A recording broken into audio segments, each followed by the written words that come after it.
Kamayan mo naman yung katabi mo. Sabihin mo, welcome back. Welcome back. Ako nasisiyahan. High five mo, high five. High five. Praise the Lord. Sister Emily, yan. Bago natin. Ang dalang kulay. Walang pasalubong. Hallelujah. Praise the Lord. Ayan, Sister Marisa, may jet lag pa ng Barcelona. Praise the Lord. Si Sister Marinette, talaga namang kulay Pilipina. Praise the Lord. Ang ganda ng kulay. Ito ating kulay talaga, kaimanggi, di ba? Praise the Lord. Okay? Hallelujah.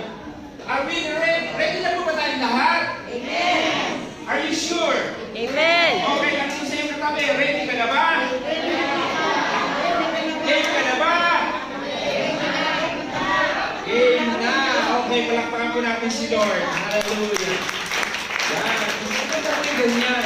Kaya tayo napunta dito dahil alam natin na meron gagawin ng Lord sa buhay natin. Amen po. Praise God. Okay, Luke 18:19. Sabay-sabay. The Spirit.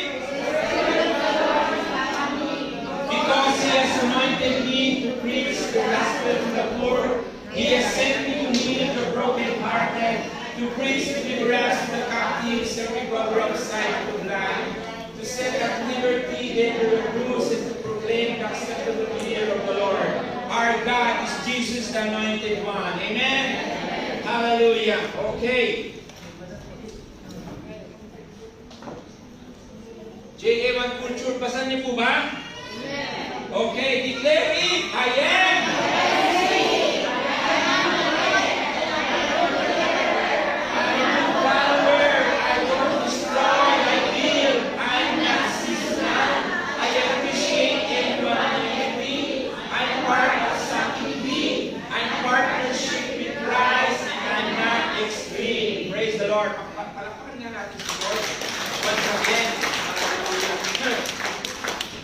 Parang bago pa kung sisimula yung minamalat na po. Hallelujah. Sorry po, ako na wait. Oh God. Hallelujah. Echo. Iyan po ang ating pamagat na pag-aaralan sa araw na ito. Gift of power. Sabihin po natin, gift of power. Gift of power. Okay, hindi yun yung power na nasa balikat natin, ha? Hindi po yan power na sa ating under kailan nagsabi. Okay? Hindi po yung power na nagmumula sa ating Diyos. Amen po ba? Kaya sabihin mo sa iyong katabi, you have power! You have power! Declare it! You have power! Lakas mo! Oh, hallelujah! Praise the Lord! We have power. Ang Diyos na binigyan tayo niyan, yan po ay gift sa atin. Amen! Amen! Amen! Mukhang busy mo na cellphone ninyo. Baka mamigay po yung Facebook. Messenger. Hallelujah. Okay, ito po ang ating text. Acts chapter 1 verse 8. Okay. Easy. Dali lang. Buksan muna ninyo. Buksan ninyo yung inyong alam. Baka mamaya ay... Basa po ba natin? Okay, basa! 1, 2, 3, go!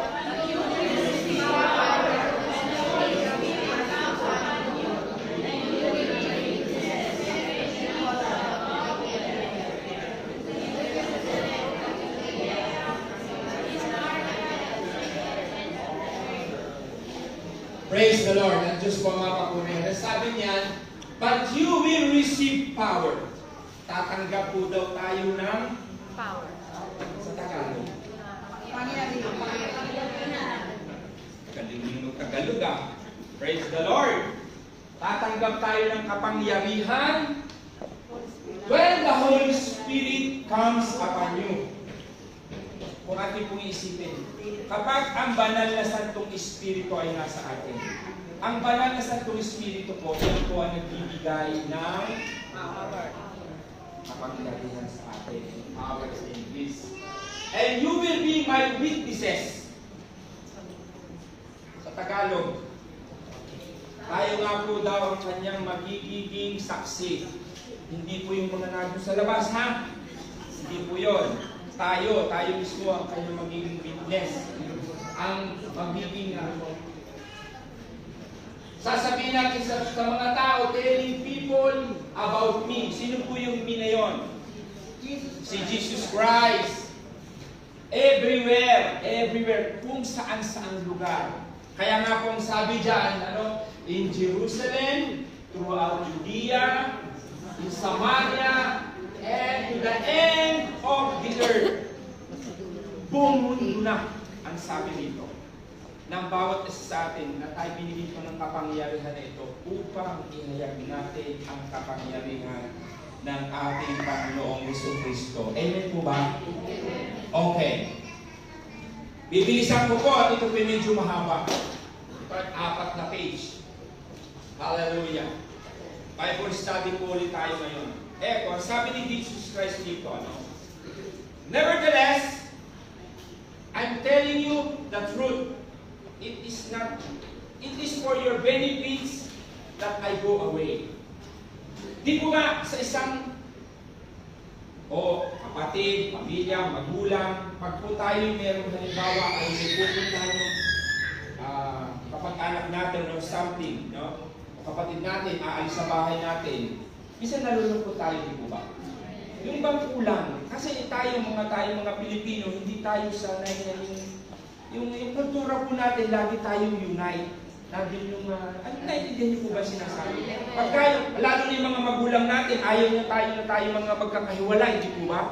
Dito sa Europe ay diverso. Sa Europe, pagka 18 years old ka na, po yan dari. Hindi ka po pwedeng mag-i-stay ka na lang sa tahanan ito. Tayong kultura natin, mga Pilipino, gusto natin tayo laging sama-sama. Di po ba? May apo na, nasa bahay pa rin ng mga magulang, which is not good. No? Ang sabi doon, hindi po maganda, hindi magiging healthy sa isang family po yun. Na kailangan, pag may family ka na, kailangan mo nang i-separate. Amen po ba? Amen.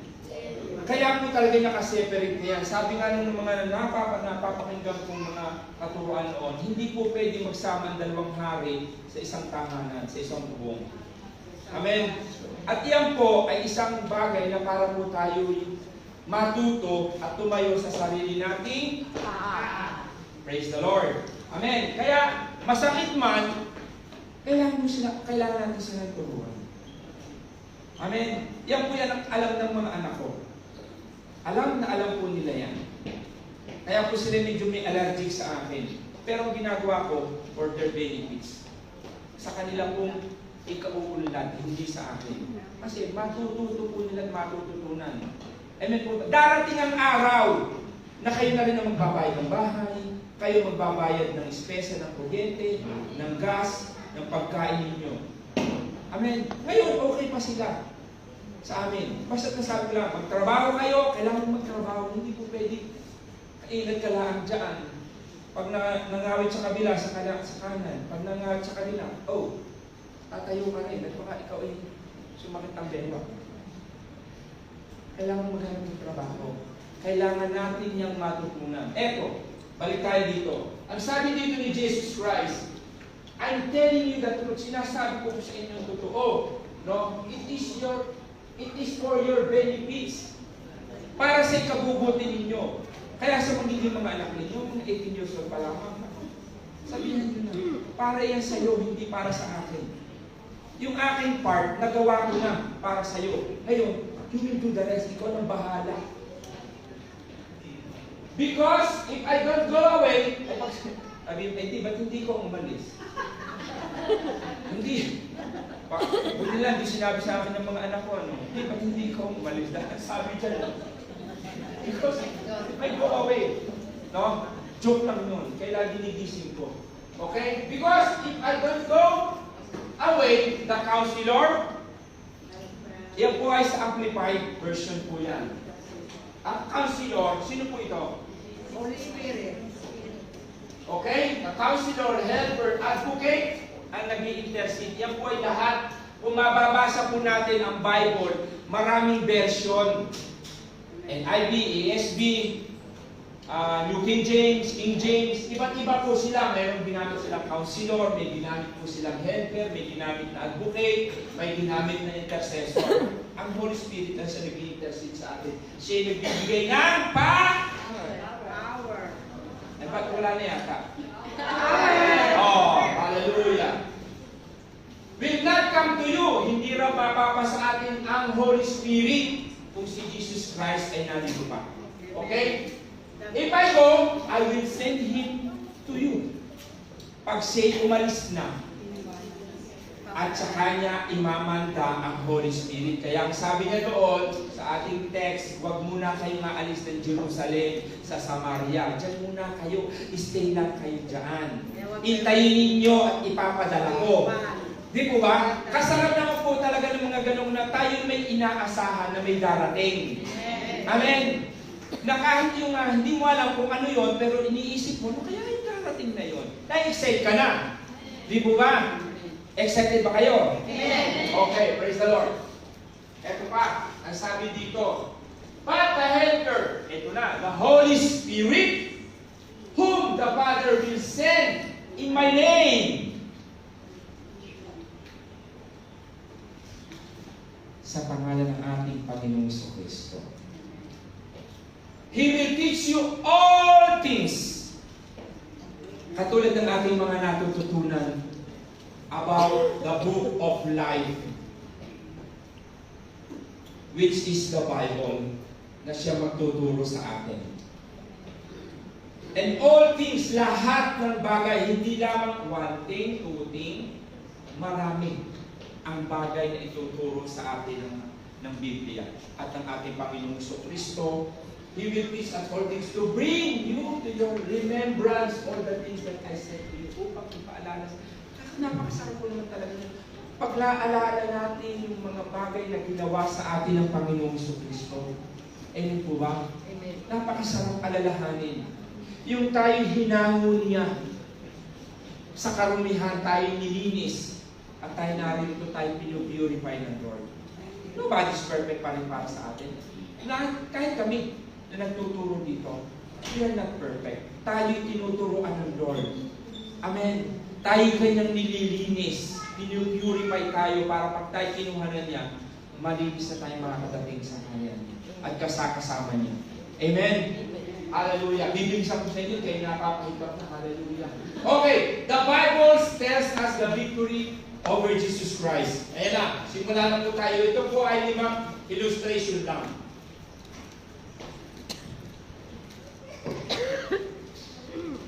Hallelujah.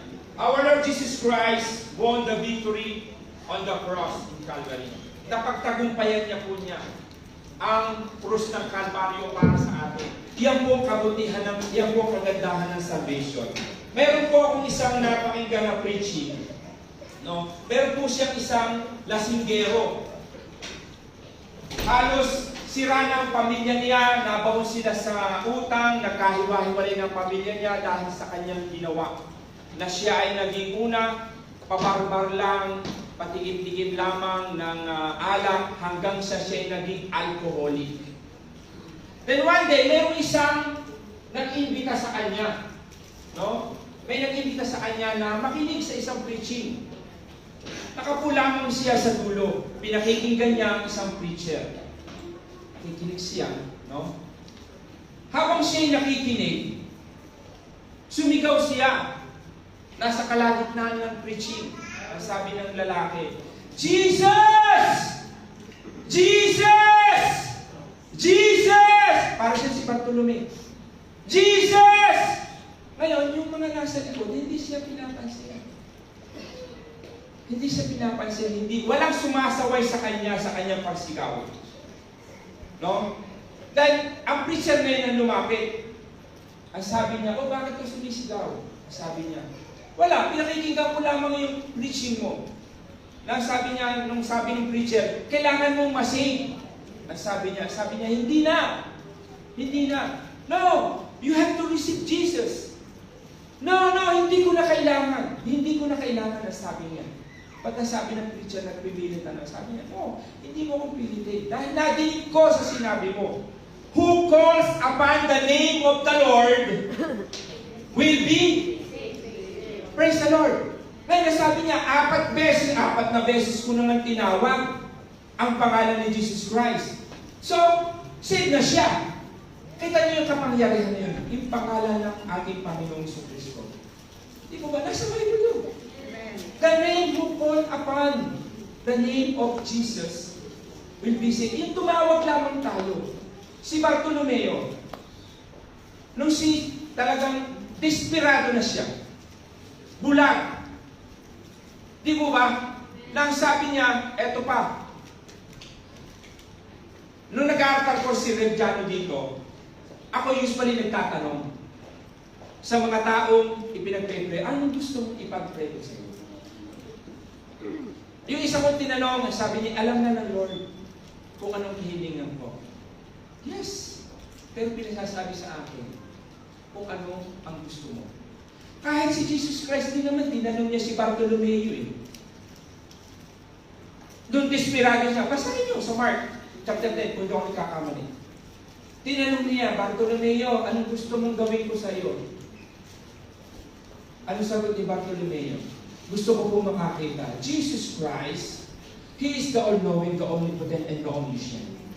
Amen? Siya nakakaalam na kung anong meron tayo. So, bakit pa itinatanong? Kasi, gusto mo ng ating Panginoong Kristo, i-admit natin sa sarili natin na kailangan natin ang Panginoong Kristo. Amen? Kasi, alam niya kung may sakit ka. Alam niya kung ano yung kulang mo. Pero hindi po pwede, alam na ng Lord. Yes, of course, alam na ng Lord. Kasi pride of life yan pag sinabi mo. Hello? Kung meron kang kailangan, sabihin mo. Kasi sabihin mo, di ba? Buti nga, sinabi ni Bartolomeo, di ba Diyos ka, anak ka ni David, ikaw yung darating na promise sa amin, na tagapagligtas. Di ba ikaw ay anak ng Diyos? Alam mo kung ano mo kailangan ko. Pero sinabi pa rin ni Bartolomeo, kailangan ko kung makakita. Yan yun. Yung mabuksan ng ating spiritual eyes na kailangan natin ng ating Panginoong Kristo sa buhay natin. Na kahit alam niya kung ano yung ating pangangailangan. Amen? Dahil sabi niya dito, therefore God also has highly exalted him. Itinaas ang kanyang pangalan na Jesus Christ. Kaya po napaka-importante ng pangalan Jesus Christ. And given Him the name which is above all every name. Number 10, that at His name of Jesus. Sabihin natin Jesus. Again. Again. Loudly. Shout it. Hallelujah. Jesus. Jesus. Every knee shall bow of those who was in heaven. Meron pa din ako naka-encounter niyan. Ang sabi niya sa akin, kahit ba yung Diyos Ama, luluhod sa Kanya. Ano na yun? Hindi yun. Ang Ama, binigyan ng authority si Jesus Christ from the heaven para sa mga taong, yung mga nilikha ng Diyos sa kaharian, mga anghel, yan ang magninibaw sa Kanya, hindi ang Diyos Ama. Mga anghel. Amen? Yun ang hindi natin nawa ng iba. Okay? That those who are in heaven and those under earth, tayo yun. We have to kneel to Jesus Christ dahil kailangan natin siya. No? And under the earth, iyan yung mga nasa ilalim ng lupa. Ano yan? Iyan po yung mga nasa impyerno. Amen? Na kahit si Satan ay maglilibaw sa kanya and every tongue confess that Jesus Christ is what? Praise the Lord. Hallelujah. To the glory of the God the Father, para lalong mahayag ang kapangyarihan ng Diyos Ama sa langit. Hello? Naintindihan po ba natin? Hallelujah. Praise the Lord. God is calling His church to be bold in partnering with the Holy Spirit. Diyan pa lamang, tinatawag na tayo to partner with the Holy Spirit, to partner with Jesus Christ. He has called us up para itaas, with Him, to to live spiritually. Kailangan po natin yan. Minsan, nangyayari din po sa akin yan. Nag-receive ako ng kaaway, nadidistract ako. Yes. Pero minsan, ang Holy Spirit, ang siya nagpapaalala sa akin, what are you doing? Babalik na, Lord, forgive me. Forgive me, Lord. Itinuturo niya tayo. Okay? To be, so that we can be equipped, maging equipped tayo, no? And sent into the world, show the unmeasurable riches of His grace and kindness. Ayan po ang mababasa natin sa Ephesians chapter 2, verse 4 to 6. Ang sabi dito, subalit na napakasagana ng habag ng Diyos, ito yung grace ng Lord na binigay sa atin. Napakadakila ng pag-ibig niya, tayo'y binuhay niya kasama ni Kristo nung tayo'y mga patay dahil sa ating pagsuway. Nung araw, hindi pa tayo born again. We are all dead. Spiritually. Pero, nung tinanggap natin si Jesus Christ as Lord and Savior of our life, nabuhay tayo. Amen. Yung dating ako noon ay iba na ngayon. Maraming nagtataka sa akin. Kahit yung mga kaklas ko nung high school ako, at yung mga barkada ko, kilala nila si Aldrin talaga nung araw. Pero hindi nila akalain ako nagpipreach na dito. Amen. Inihahayag ko ang kapangyarihan ng Diyos. Inihahayag ko kung sino siya sa buhay ko bilang tinanggap ko. Amen. Yan din po ang dapat maging gawin natin. Kaya nga po, yung power na ipinagkaloob sa atin ng Panginoong Kristo, na ibinigay sa atin, ang sabi niya, kailangan maging witnesses tayo. Tayo yung makita sa atin ang glory ng Lord. Amen. Yung testimony mo lang, kapatid, ginagamit tayo ng Diyos at gagamitin ka ng Diyos sa mga tao nakikita mo dyan sa labas. I-share mo ang kanyang kapangyarihan. Amen. Na maligtas nga kayo dahil sa kanyang kagandahang loob. For His grace we have been saved. Dahil sa ating pakikipag-isa kay Kristo Jesus, tayo muling binuhay kasama niya upang namuhog kasama niya sa kalamitan. Pati ako nagtagalog niya, nabubulong. Amen. Hallelujah. How great is our God. Yung pag-ibig niya sa iyo. Sabihin mo sa iyong katabi, mahal ka ng Diyos. Hallelujah. Okay, in prayer, we allow the Lord to raise up to heavenly places in Christ Jesus. It is there that the Lord equipped us to move in Him. In His power and His authority. Yan ang kapangyarihan ng Diyos sa atin. May binigyan pa tayo ng authority. Napakaganda po niyan. Yung power, may power ka na, may authority ka pa. May susi ka pa niyan. Amen po? Napakaganda nun. Pero ninyo, yung kapangyarihan ninyo, sabi niya, bibigyan ko pa kayo ng kapangyarihan that keep from heaven. No? Whatever you bind on earth shall be bound in heaven. What you ever loose on earth shall be loose in heaven. Kita niyo, lahat ng sickness, ibabind mo yan. Yun yung key. Yun yung kapangyarihan, yun yung authority. Basahin po natin. Yun po yung revelation na lang sa akin ng Lord Grace. Iba po ito Matthew chapter 1, verse 10. Dinig ko ni Jesus ang 12 alagad at binigyan sila ng kapangyarihan magpalaya sa masamang espiritu at magpagaling ng lahat ng uri ng sakit at karamdaman. Kung mababasa po natin maya-maya, kung nabasa na po nyo ang Acts, maraming miracle ang ginawa. Ako nasisiyan kapag binabasa ko po yung Acts. Sabi ko nga, Lord, ito yung power na ibinigay mo. Bigyan niyo po ako ng power na ito. At salamat naman po pag po ako may ipinagpe-pray.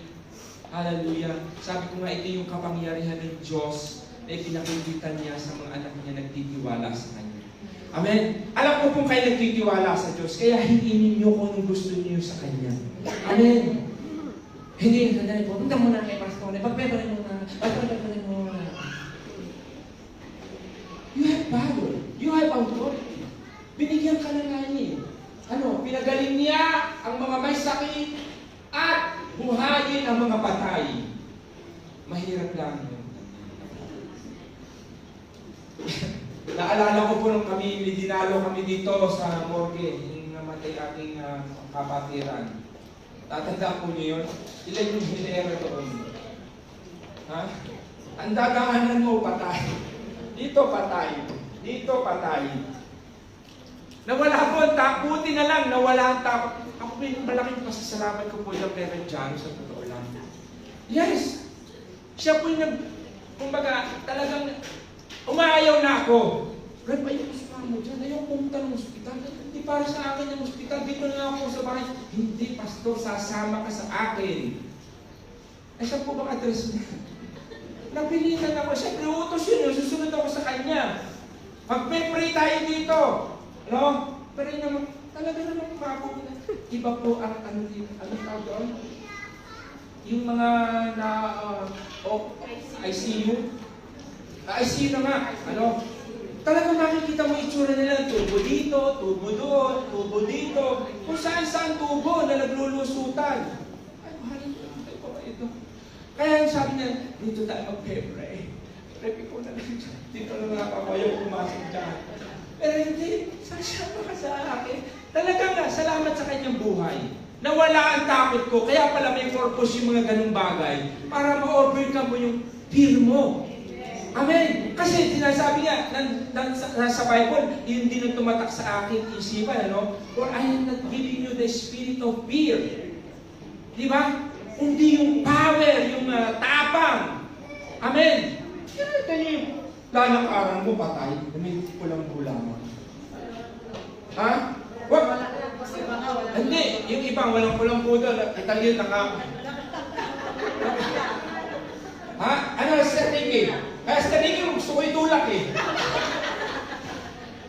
Talagang hindi kikilabutan ka rin naman, di po ba? Pero ang sabi nga ng Lord, matakot ka na sa buhay na sa patay kasi hindi na makakaano yun eh. Di ba? Pero yung kapangyarihan ng Diyos, ano, na binigay sa atin, na mawawala lahat ng takot mo. Amen? Kaya nga minsan yung son, pag naisip ko, 1,000 may fall in your side, 10,000 in your right hand. It will not come near you. Hindi yan makakarap. Dahil bakit? Nandun yung power sa'yo. Binigyan ka ng kapangyarihan ng Lord. Binigyan ka ng authority. Kaya yung takot, pag may nagkakaroon ka ng takot, cut mo na yan. I'm strong, I am courage lang yung aking courage. Matapang ako. Bakit pag nasa harapan ka na, sa sandali, atras ka muna. Amen? Pero hindi, tapang! Sabi mo, tapang! Hallelujah! Papa natin si Lord! Masyado kayong serious! Hallelujah! Dapat tumagal kayo ng walang bayad. Binigyan naman kayo ng walang bayad. Amen! Walang bayad lahat pag kay Jesus Christ. Amen! Lahat yan libre. Basta tanggapin mo lamang sa buhay mo ng maluwag. At hindi ka napipilitan. Hallelujah! Ito na, nasa illustration na tayo. At 5 lang yan. The signs, wonders. Si Philip proclaimed Christ. Si Maria, healing ni Ananias. Hallelujah. Okay, let us all start na. Nasa introduction pa lamang po tayo. Illustration. Ang sabi dito, signs and wonders. Sa buksan po ninyo yung Bible. Acts chapter 5 verse 12 to 16. As per the records, ang sabi dito, many signs and wonders were done by the apostles. Kaya po, sinabi ko sa inyo, nito po ako nagbabasa ng Acts, ay ako po nasisiyahan sa signs and wonders nilang ginagawa. They were held in high esteem. More believers were added to the Lord. Ito po yung kapangyarihan ng signs and wonders. Marami ang nakakakilala, marami ang nakakalapit sa Lord dahil sa kapangyarihan ibinigay niya sa mga disipulo at sa ating buhay. Amen. Amen. Hallelujah. The sick were carried out into the street so that at least Peter's shadow, ito nga po lamang, anino pa lamang ni Peter? Can you imagine yung power na pinagkaloob sa kanya? Yung dadaan lamang siya dito. Halimbawa, nandyan kayo. Kayo na may mga magagaling na at mga walang sakit. Dumalang si Peter dito. Magaling na. Magaling na ang bawat isa sa atin. Di mo ba? Yung si Peter lamang na naglalakad. Amen. Pero natin yung kapangyarihan, natin yung anointing na ipinagkaloob ng ating Panginoong Jesucristo sa kanyang mga disipulo. At ang sabi nga po dito, basahin natin. Hallelujah. Basahin natin sa Tagalog. People also gathered from the towns around Jerusalem. Nasa Jerusalem po niya. Bring the sick and those afflicted with the unclean spirit, and they were all healed. Lahat ng kahit sinasapian ng masamang espiritu, they are all healed. Amen. Hallelujah. Yan ang signs, wonders, and miracles. Parang JA 1 Milan. Maraming signs and wonders na pinakikita at pinararanas ang Lord. Si Philip proclaimed the Christ to si Maria. Si Philip, ito po yung na kung saan nagkahiwa-hiwalay sila. Nagpunta sila ng Samaria, si Philip, pumunta siya doon. At ang sabi dito, Philip went to the Samaria and proclaimed. Inihayag niya ang kapangyarihan ng Panginoong Jesucristo. At marami ang nakinig sa kanya. Marami ang namangha sa kanyang mga, nung siya nag-preach doon, si Philip, when they heard him, he saw the signs that he did. Kaya nga po sabi niya dito, dahil dito, nagkahiwa-hiwalay ang mga mananampalataya sa iba't ibang lugar. Ngunit, saan man sila nakarating ay pinangaral nila ang mga salita ng ating Panginoong Jesucristo. No? Nagpunta si Philip sa lungsod ng Samaria at ipinahayag doon si Kristo. Kapag po ang ating Panginoong Jesucristo binabanggit natin, mga kapatid, may kapangyarihan. Amen. Kasi nasa atin yung power na yan. Sabi nga, pag sinabi natin, si Jesus Christ ang tanggapin mo sa buhay mo, magkakaroon ka ng buhay. Amen. Inisip nilang mabuti. Nasa na ba ako? Number 5. Nagpunta si Philip sa Samaria at pinahayag doon si Kristo. Nang mapakinggan ng mga tao si Philip at nakita ang mga himalang ginawa niya, inisip nilang mabuti ang kanyang sinabi. At masasamang espiritu ay umalis sa mga taong sinasapian ng mga ito at sumisigaw habang lumalabas. Kita po ninyo yun? Yung body spirit, nakita pa ni Philip, no? Habang lumaalis sa tao niya, pasigaw. Pasigaw na talagang patakbo. Kita po yung power na yun. Yung kapangyarihan na nasa atin. Kaya sabihin mo sa akin, kapatid, you have power. You have power. Say it again, you have power. Kaya nagkaroon ng malaking kagalakan sa lungsod na yon. Sa mga ipinakita ni Philip sa Samaria. Hallelujah. Healing of Ananias. Ito pong si Ananias. Hallelujah. Peter went to the saint who lived in Lydia. He found Ananias bedridden for 8 years. He was paralyzed. Ito po si Ananias ay paralitiko. At nang makita po ito ni Peter, ay siya po'y kanyang pinagaling. Basahin po natin sa Acts chapter 9 verse 32. Ang sabi dito, nagtakbay noon si Pedro sa bayan-bayan upang dalawin ang mga kapatid sa pananampalataya. Sa pagdalaw niya sa mga kapatid sa Lydia, natagpuan niya roon ang isang lalaking nangangalang Ananias at ito'y isang paralitikong at 8 taon nang nakaratay. Sinabi ni Pedro sa kanya, Ananias, pinagaling ka na ni Kristo, ni Jesus Christ, tumayo ka, iligpit mo ang iyong higaan. At agad siyang tumayo at nakita siya ng lahat ng nanirahan sa Lydia. At ito po sa English ay Sharon. Hallelujah. Kaya pala kahit sa Bible may Sharon. Hindi ko po alam. Maraming yan dito si Sharon. Hallelujah. Sa nakita siya ng lahat at naniwala. Naninirahan sa Lydia at Sharon at nanampalataya sila sa Panginoon. At doon sila nagpuri, nagpasalamat sa kapangyarihang ginagawa ng Panginoong Jesucristo. At ito pa, sa Jupa, mayroong isang namatay. Ito po'y basahin na, ito po'y mahaba pa, no? Ito po'y aking binabasa kanina, no? Sa Jupa, sa Lydia, may namatay dito na ang pangalan niya ay si Dorcas. Isang lingkod ng Diyos na ito'y namatay. Nung nalaman nilang si Peter, kukwento ko na lamang po sa inyo, nung nalaman nilang si Peter ay nandoon, tinawag niya at pinatawag nila sa Peter. Si Lydia po'y nilinis, binihisan, yung siya'y patay na. Kasi ganyan po ang kanilang kultura. Kahit dito po sa Italia, pag namatay ang isang tao, hinuhugasan. Pinupunasan. Yes. Yan po dito. Sa atin hindi. Pag namatay, pagdating mo sa bahay, nakakahong ka na. Di po ba? Dito hindi. Lilinisin ka, ihiga ka sa kama mo for 3 days. After 3 days, saka ka pa lamang ilalagay sa casket.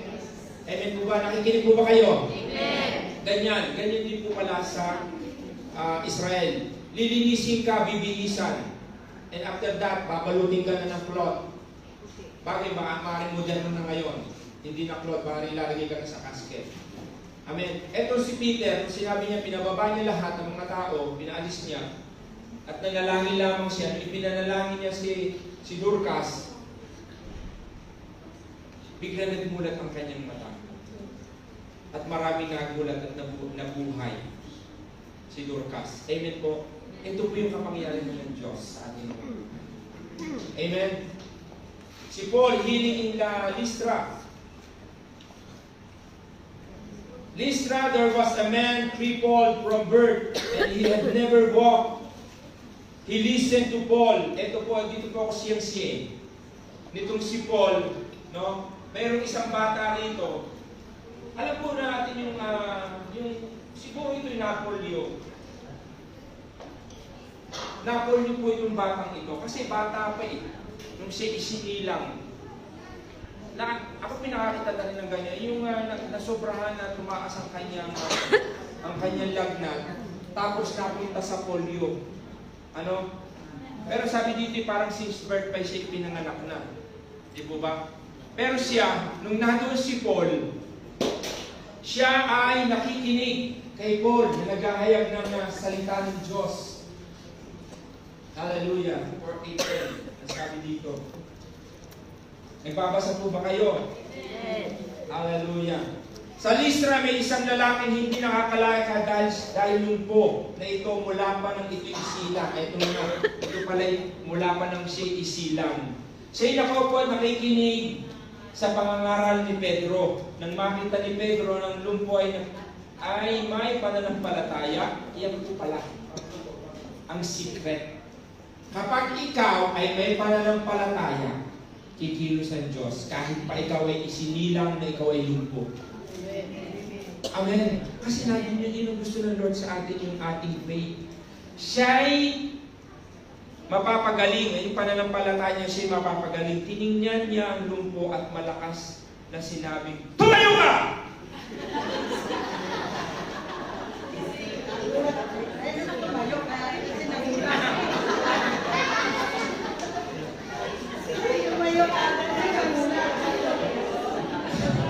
Marami sa inyong nagising, ano?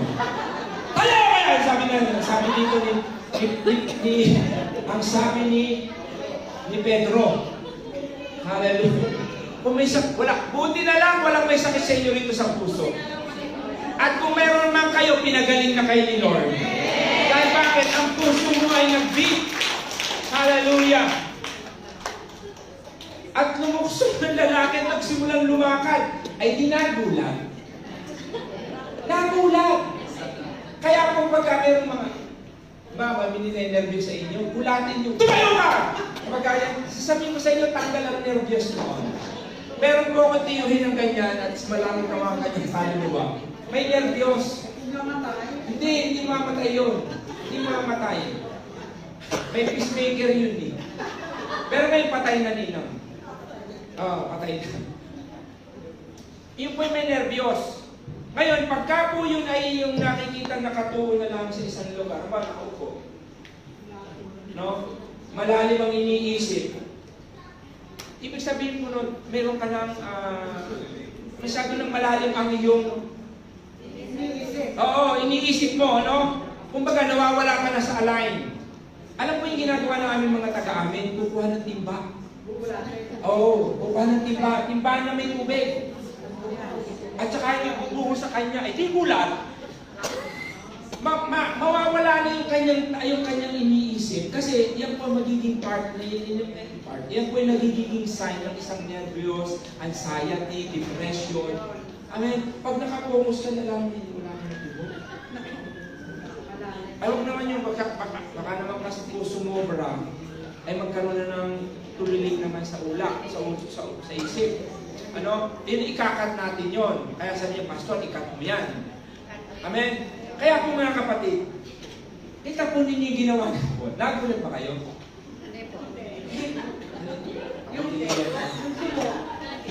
Nagising ang tulog. Amen. Kasi pagka po nagugulat ang isang tao, may something na may mag-move sa inner mo, sa iyong katawan. Yung mga tulog mong nerve, magugulat kasi pagkakilos mong gano'n. Kita ninyo ito, lumpo. Si magulat, ay di naglakad, yung pagkakagulat tinataguntag. Ay tuloy nakalakad, baka mami, paka niya, umunag. Di siya naglakad. Kaya po yung kapangyarihan ng Diyos sabi, kaya kayo, pero si Sister, si Sister Jazz, nakatalikod dyan. Ginulat ko rin yan, kunyari ginagawa ng aso. Kasi hindi siya ganyan, kala niya may aso dito sa church. Gulat siya. Buti na lang din siya, pag wala kang masakit sa puso. Praise the Lord, magaling ka na. Hallelujah. Okay, praise the Lord. Hallelujah. Ano pa susunod? Many testimony of genuine church in our healing and deliverance. Pag nag-crusade si Bishop, marami at talaga po ang lumalaya. Amen. Marami ang mga lumalakad ng mga pilay. Yan ang kapangyarihan ng Diyos. Pasalamat tayo dahil ang church natin may gift na ito. Amen. Kita po nyo, ang ating church, ang daming persecution, no? Ang daming mga kontra, pero hindi natitinag. Di po ba? The more na tayo nililiglig, the more na tumutubo ang maraming churches. Amen. Iyan ang kapangyarihan ng Diyos sa atin sa buhay ni Bishop. Amen po ba? Praise the Lord. Hallelujah. Eko, application na po tayo. 3 lamang yan. We have a gift and talents given by God, and we can use all of this if we are guided by the Holy Spirit. Magagamit po natin yan kapag po tayo guided talaga ng Holy Spirit. Eko po, here are some steps to be by the Holy Spirit. Ito po yun. Number 1, confess every known sin to the Lord. Admit natin sa ating sarili. I-confess natin ang ating kasalanan. Amen. Gatiting man ito, malaki man ito, whatever it is, i-confess mo sa Kanya. Sabihin mo sa Kanya, Lord, forgive me. Nagkasala na naman po ako. Lord God, patawarin niyo po ako sa aking kahinaan. At hindi, inaamin ko po ako nagkasala sa inyo, nagkasala ako sa kapatid ko, nagkasala ako sa pamilya ko, nagkasala ako sa mga anak mo, nagkasala ako sa ministeryo mo. Admit it, alam ng Lord lahat yan. Yung sinasabi mo lahat, no? Forgive me, Lord God. Forgive me, forgive me, forgive me. At ang Diyos ay napakabuti. Pray and ask the Lord to examine your heart and show you every sins sa ating puso, sa ating heart. It's the sins against the Lord. Then confess it only in Him. Sa Kanya lamang, huwag dyan sa iyong mga katabi. Kasi pag nag-confess ka ng iyong kasalanan, marites kang kalalabasan. Amen. Sa lalaki. Hindi po, meron na sa lalaki.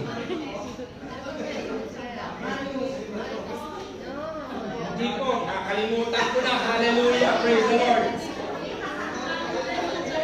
Anyway, wala namang marites na lalaki. Kasi kaya kami mayroon, hindi kami ganyan. Si Sister Jazz, hindi pumayag. Hallelujah. Praise the Lord. Anyway, sa Lord lamang tayo lalapit at i-confess natin ang lahat. Amen.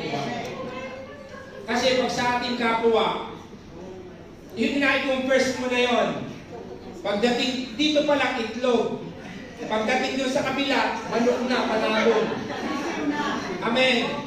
Kaya atensyonin po tayo kay Lord lamang with sincerity, yung ating heart. Pa-examine natin. Lord, forgive me. Forgive me, forgive me, forgive me. Sa aking kainan. Ako nga po, minsan tinutuktok ko pa sarili ko eh. Minsan tinutuktok ko pa eh. Ito po ako meron talagang yung aking nakapagsalita ko na hindi maganda. Yes, minsan po talagang maraming itinuturo ang Lord sa akin. So, yung mga ganung bagay na tututunan ko po yun. Kaya nga po sabi sa Matthew, sa Psalm 66, nakalagay po ba dyan? Ay, ito na, kayo naman, masyado kayong... If I had cherished iniquities in my heart, the Lord will not have listened. Kung meron nga po daw tayo mga kasalanan, at ang kasalanan ay na namumuhay pa sa ating puso, namumuhay, ang Diyos may hirapan tayo, ang Diyos may hirapan makakilos sa buhay natin. Amen? Kaya kung nag-aalay ka ng handog sa dambana para sa Diyos, at naalala mo may masama loob mo sa iyong kapatid, ito na. Sabi dito, iwanan mo muna ang iyong handog sa harapan ng dambana at makipagkasundo ka sa Kanya pagkatapos ay bumalik ka at maghandog sa Diyos. Ang pride ko, talagang ako kinakain ko na rin yan. Masarap. Yes po. Truly po yun, mga kapatid. Kapag ang pride ay kinain mo, na kahit ikaw ay alam mong matigas ang puso mo, pero pag yung pride na yun, ay in-step mo, nasabihin ko po sa inyo na napakasarap. Yes! Kasi pagka ang pride ay pinanahan mo sa puso mo, mga kapatid, ako na po magsasabi sa inyo, mahirap tayong makakilos. Lalong magulo ang isip mo. Pero pag ikaw mismo ang sinabi mo, I'm sorry kapatid, patawarin mo ako. Sa lahat ng nasabi ko sa inyo, ito'y kahinaan ko, patawarin mo ako.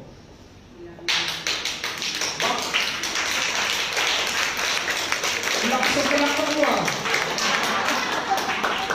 Hindi ko sinabihan ko. Hallelujah. Yes! Kasi ito po yung tinuturo sa atin ng Lord. Aminin natin sa ating sarili. Ang pride, ang isa po ito sa nagkakaroon ng hindrance sa ating puso. Sa ating paglakad sa Kanya. Kung meron kang kinakainisan, kung meron kang yung na-open ka, or something na-down ka, ikaw na mismo lumapit. Forgive me. Kasi, alam po ninyo, naging katuruan din sa akin yun. Kaya siya nakapagsalita sa iyo ng ganoon, ibig sabihin, may nakita siya sa iyo. Yun yung nasa iyo na yun yung magbabago sa iyo. Which is yun yung pride na nasa heart mo. Hello? Naintindihan niyo po ba sa sinasabi ko? Kasi once na yan yung nasabi mo na, Rep, patawarin niyo po ako. Kapatid, patawarin niyo po ako. Kuya Mario, forgive me. Or Loloso, Ninang, Pelipera, forgive me, joke lang. Mas maganda po yung gano'n. Kasi, ayaw ko nang lumapit dyan. Nakakaya mo tayo itsura niya. Sama ng galing niya. No. Mas maganda po na ikaw na mismo ang lumapit sa Kanya. At once na yon ay nagawa mo, something in your heart na aayos. Amen? Kumbaga po sa isang makina, kapag ito'y walang langis, yung pride na yon, kapag ang motor na ito'y nalagyan ng langis, maganda ang takbo niya. Amen? Nakuha siya si Kosa, kapag ang pride natin ay ating nilulod or ito'y ating kinain natin. Ay, sasabihin ko po sa inyo, napakaluwag, napakasarap lalo maglingkod. Amen po ba? Deny your flesh and surrender completely to the leading of the Holy Spirit. Deny yourself. Yung hindi ka yung dati kang brusko, no? Yung dati kang yung ugali mo yung kakaiba, no? I-deny mo na yan, tanggalin mo na yan. Sabi nga po dito, no? Tatlo lamang po yan, iisa na. Malapit na akong matapos. If you feel the Holy Spirit, no, is urging you to something, yan pa. Kapag ang Holy Spirit ay nagsasabi sa iyo, katulad ng Holy Spirit na nagsabi sa akin, no, ang Holy Spirit mismo nagsabi sa akin, ikaw ay anak ko, ikaw ay pastor ko, no. Kung sila man ay nagganon ang nangyari, ikaw na humingi ng dispensa. Amen. Amen. Kasi ganun po ang ginawa ko. Kasi pag po ako'y nagpe-pray na kahit ako'y umiiyak sa Lord, no? Minsan sa galit ko, sa yamot ko, nakakapag-usap ako ng hindi maganda, nakakapag-text ako ng hindi maganda, talagang magulo ang heart mo. Pero pag ikaw ay lumapit ka sa Lord, at ikaw ay nanalangin, tuturuan ka niyan. Gusto mong maayos ang heart mo? Alora, humingi ka ng tawad, una sa Panginoon, at pangalawa doon sa mga napagsabihan mo. Amen. Kasi napakaganda po noon, doon ko mauunawa ng sinabi ko sa inyo na tama ang sinabi ng Holy Spirit sa atin. Or nadinig natin. Ang sabi dito, kapag ang Holy Spirit ay nagsabi sa inyo na do it. Huwag mong i-ignore ang mga ganung bagay. Pag sinabi ng Holy Spirit, pray. You have to pray. Pag sinabi ng Holy Spirit, you have to kneel down. You have to kneel down. And ask God kung anong meron, kung ano yung gusto mo. Siya mismo magtuturo sa atin, ang Holy Spirit. Amen. Hallelujah. Ang sabi dito, I have been crucified with Christ, sabi nga ni Paul. It's no longer I who I live. Hindi na siya mismo nabubuhay sa Kanya. So lahat ng pride, kita niyo po si Paul. Si Paul po ay matalinong tao. Ma-pride. Kaya ba po si Paul? Si Paul ay nag-aral siya ng law. Matalinong tao, matapang nasa kanyang authority. Pero nung siya ay binago ng Lord, tinanggal niya yung pagkasaol at ginawa siyang Paul. Amen? Binago siya at binago rin ang kanyang pangalan. At ang sabi nga po dito, hindi na siya ang nabubuhay sa kanya, kung di ang si Kristo na nabubuhay na sa kanya. Kasi binigay niya na yung buhay niya kay Jesus Christ. Then the life I now live in the flesh, I live it by faith to the Son of God. At nabuhay na lamang siya na natin yung pananampalataya niya sa anak ng Diyos. So everything na lahat na nasa buhay mo, ipagkatiwala natin lahat ito sa Diyos. At ang Lord mismo, ako na po ang nagsasabi sa inyo, you have already the victory. Kapag ang pride mo at yung mga sinunod mo ang Holy Spirit kung ano yung iniuutos niya sa iyo. And that is true po. At ang victory na yan mga kapatid, God will raise you up and God bless you. Yes, yan po ang Lord who loved me and gave Himself for me. Na ibinigay sa atin ng Diyos ang kanyang buhay.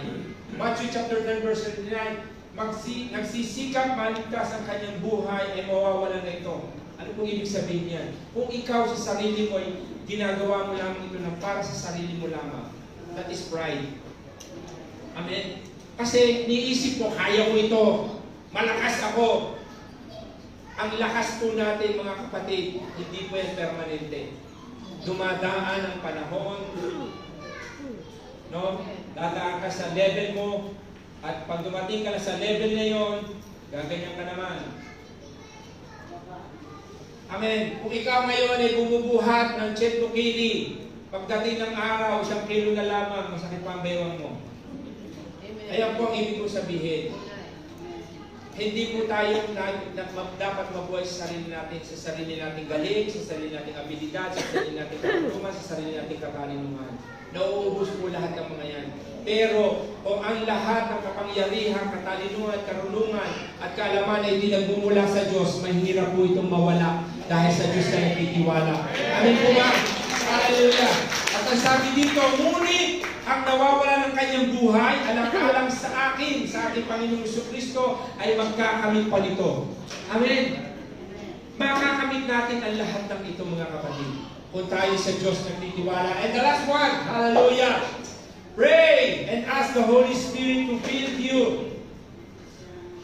Ang tayo punuin ng Banal na Santong Espiritu. Every day, Lord, come into my life. Holy Spirit, fill me. Sa umaga pa lamang, thank you, God, for your goodness, your mercy shall follow me all the days of my life. Hallelujah. I will dwell in you. I thank you for this morning. Sa umaga pa lamang na ito, fill me with your power, fill me with anointing, O Lord God. I am nothing apart from you. Invite the Holy Spirit, invite Jesus to come into your life. Invite mo ang ating Father, ang Diyos sa masalangin na siya mag-lead sa atin. Sabi sa Ephesians chapter 5 verse 8, I urge you, be filled with the Holy Spirit. Hindi yung drunkenness, ang sabi dito sa unang mga sa verse nito. Hindi tayo nagpupuno tayo ng alak or mga kung ano-ano, ibang espiritu pag alak ang ating ininom. Pero pag ang Holy Spirit ang ininom natin, iyan ang mag-fill sa atin. At ang sabi nga dito, napakaganda nito, Jesus Christ said, whoever drink of the water that I shall give him will never thirst. Kapag ang tubig na yon, at ang sabi niya, I am the water of life, na si Jesus Christ, hindi ating inimbitahan sa ating puso, sa ating buong pagkatao, hindi man kailanman tayo mauuhaw. Amen. Amen. For Jesus is God, siya yung lahat sa atin. He's our Jehovah Jireh, He's our Jehovah Rapha, He is Jehovah Shalom. Hallelujah. Siya lahat sa atin. But the water that I shall give him will become in him a fountain of water sa atin. Ito'y nag-uumapaw na kapangyarihan ng Diyos sa atin. Spring up into everlasting life. At yung buhay natin magkakaroon ito ng ganap at kasiyasiyan. Hallelujah! Palakpakan ninyo yung katabi.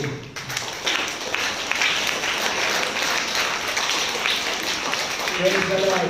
Okay. Ito na, challenge tayo. For as many as that lead by the Holy Spirit of God, there are sons of God. Kung tayo nga puro ay puno ng anal na Espiritu, tayo mga anak ng Diyos. Sa Romans chapter 8 verse 14, the Holy Spirit is calling us to function the gift of the Holy Spirit. Amen. Praise the Lord. Hallelujah.